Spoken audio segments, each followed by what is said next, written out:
In 1974, the Pixie Stick murder, the real Candyman.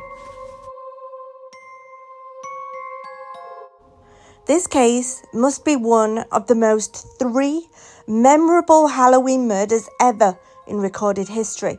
The ripple effect of this tragedy, I'm going to tell you, makes parents across the world check their children's candy still to this day, despite the fact that the killer of Timothy O'Brien was a close family member. The cause of Timothy's demise was not as a result of a stranger, but someone who was supposed to trust to take care of him and keep him safe.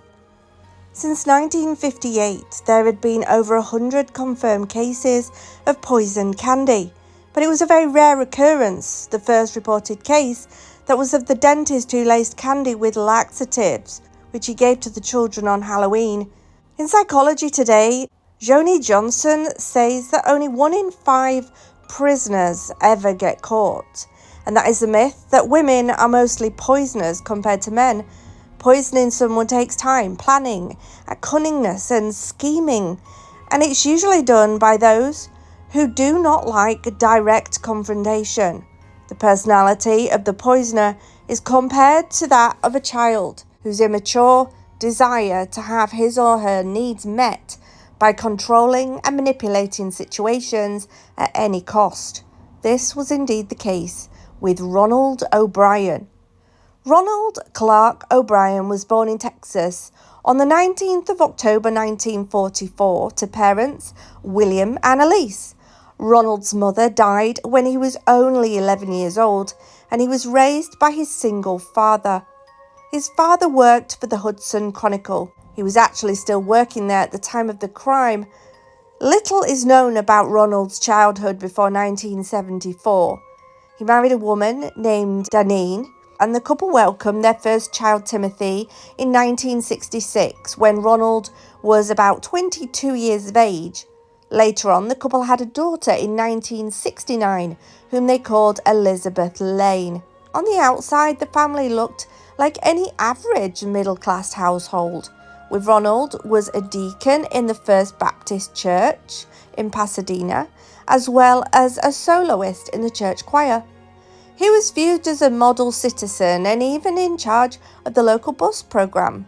His pastor even described him as an average father and a good Christian man, and in 1974, the couple were living in a duplex in Deer Park, Texas, and on the evening of Halloween, Ronald had arranged to meet up for dinner with his friend Jimmy Bates and his family, after which they would take their children trick-or-treating in a more affluent neighborhood because, the candy was better. And after dinner, Timothy, who was 8 years of age, and Elizabeth, who was 5, and as the 2 Bates children changed into their costumes, a light rain had started, and there was a little debate about whether they should continue, but Ronald pushed for it, and in the end, Kimberly, Jimmy's daughter, stayed at home as the group went out for the short excursion. Ronald was dressed in a white lab coat, dressed as a scientist. It was decided that Jimmy would wait on the sidewalk as Ronald took the children to the front doors. They continued with their trick-or-treating until they came to the house that appeared to be not occupied at the time. Ronald insisted that they try the doorbell anyway, and when no one answered, the children rushed off to the next house as Ronald stayed behind. 30 seconds later, Ronald joined his group with 5 massive pixie sticks, exclaiming, "You have rich neighbours. Look what they gave me." Now, the 5 pixie sticks were no ordinary sugary treats. They were a kid's candy dream, with each being about 22 inches long, and they were so large that Ronald offered to carry them home the rest of the way. Now, back at the Bates home, Ronald gave 2 pixie sticks to his children and 2 pixie sticks to Jimmy's children, teasing that he should keep one for himself. Now, when a group of children arrived at the door, Ronald wondered aloud who should get the only pixie stick left. A little boy by the name of Whitney Parker piped up that they were in the same church and that he believed this qualified him for the prize. Ronald appeared to be won over by his confidence, and the little boy smiled as they gave him the pixie stick. Now, after all the candy was distributed, they said their goodbyes and the other family went home. Danine left to visit a friend, and Ronald was tasked with putting his children to bed. As one final treat, he allowed his children to choose one candy to have before bedtime. Elizabeth decided that she was prepared to wait until morning to eat her candy. But Timothy grabbed the pixie stick without hesitation. He struggled to get the staple open, but Ronald was more than happy to help him with the task. Once opened, Ronald helped Timothy to dump as much of the candy in his mouth from the massive treat. But Timothy complained that the candy tasted bitter and not right. Ronald brought his oldest child a glass of Kool-Aid to dispel the taste, and within 10 minutes Timothy was complaining that his stomach was hurting as he ran to the bathroom, where he would start having convulsions. Ronald held his son until the convulsions stopped and then dialed 911. And when EMTs arrived to tend to Timothy, Ronald immediately told them that he believed that his son had been poisoned by Halloween candy, but his behaviour was unusual. They tried to ask him questions about Timothy, and he would double over and run to the bathroom. To first responders, it appeared that he almost did not want to answer the questions, and Timothy was taken to the hospital, but by 10:30 p.m, he was pronounced dead. When the police questioned Ronald about where he got the candy, he was vague. There was no taking chances. They alerted everyone through the public broadcast to immediately bring any suspicious-looking candy to the police station. This case would result in Texas not allowing trick-or-treat activities for many years to come. Police went door to door looking for any large pixie sticks in the 2 streets Ronald had identified that they'd walked down. All they found were the 5 Ronald had given out. Elizabeth had hers still sealed, and Jimmy's children had also not had the opportunity to eat from theirs. Little Whitney was found in her bed fast asleep, clutching his pixie stick, and it appeared that he had given up after trying to undo the staple. All the pixie sticks contained huge amounts of cyanide. And back at hospital, the investigation had also continued.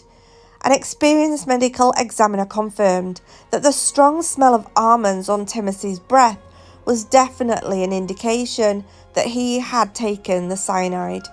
The autopsy would confirm this, and when his stomach contents were examined, and it was discovered that it contained 16 milligrams of cyanide. Timothy's mouth alone contained so much cyanide that the EMTs were told that if he attempted mouth-to-mouth resuscitation, he would have been poisoned as well. All 4 of the remaining pixie sticks contained at least 2 inches of cyanide, and at the point in which they had been opened, there was also no other candy found to have been poisoned.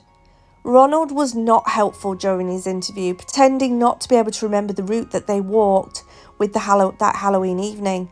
He told investigators he could not remember which house they'd received the candy from, even though they had only walked 2 streets with the children.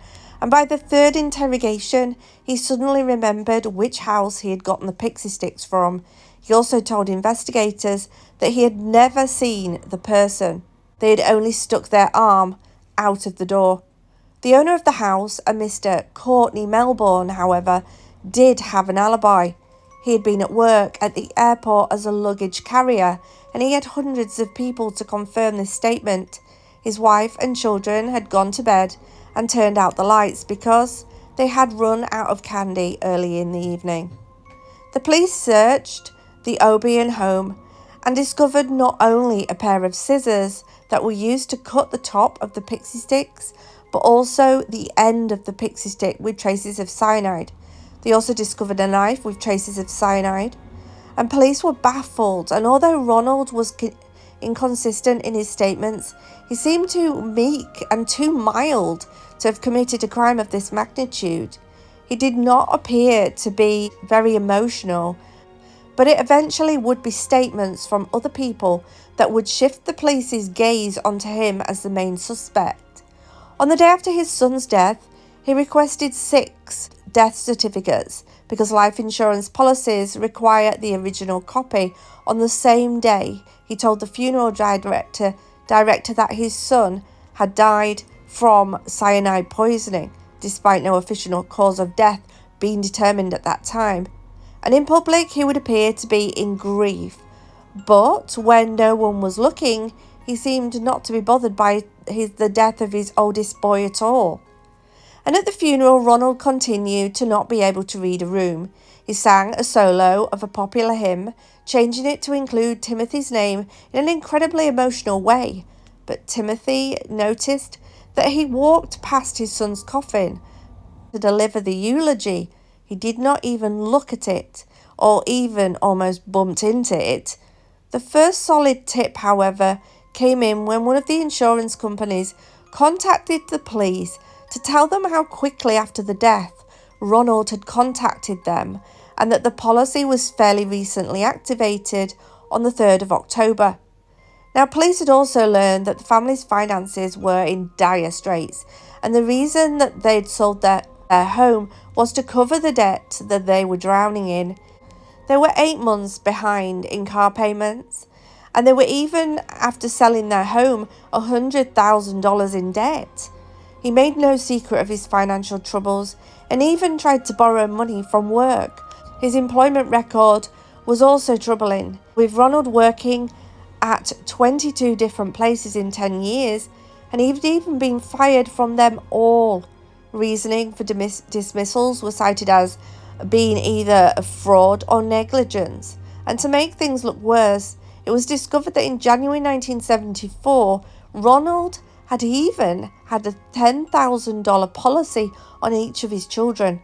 Ronald's wife was opposed to the policies despite his new job giving him better rates on the installments, since they already had a very tight budget and were not making ends meet anyway.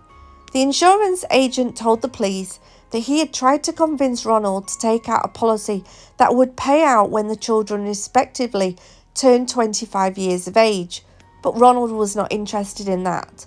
Ronald must have been really bad at luck and math, because due to the fact that Elizabeth did not die, Timothy's total policy payout would not cover the debt by far. He also asked that the documents be kept at the office and always had an excuse why his wife could not come in and sign them. Ronald did not have any coverage as far as police could tell.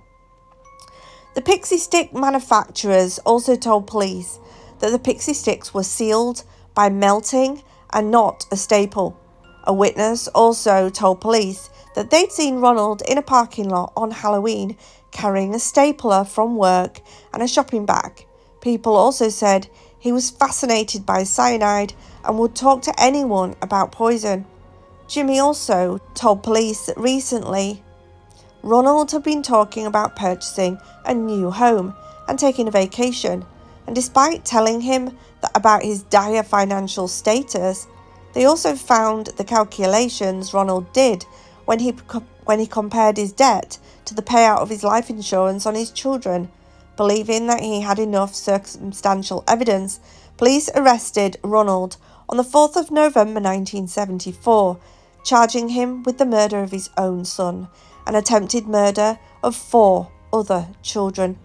The trial began the following year, on the 5th of May, and Ronald pleaded innocent on all charges.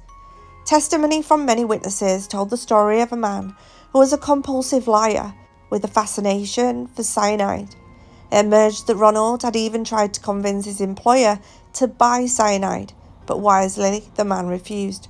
A store clerk identified Ronald as the man who tried to buy a small amount of cyanide, but he could not help him because they only sold it in 5-pound measurements.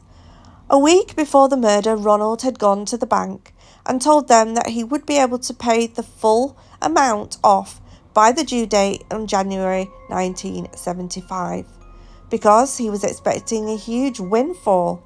A co-worker said that Ronald had told him that he was going to quit his job in the middle of November, and his wife testified how much care Ronald had shown in arranging trick-or-treat expedition, despite the fact that he had never shown any interest in it before, and she claimed that she had no idea that Ronald was planning to murder their children and that she only was learning about all the evidence now, including the additional policies he had bought.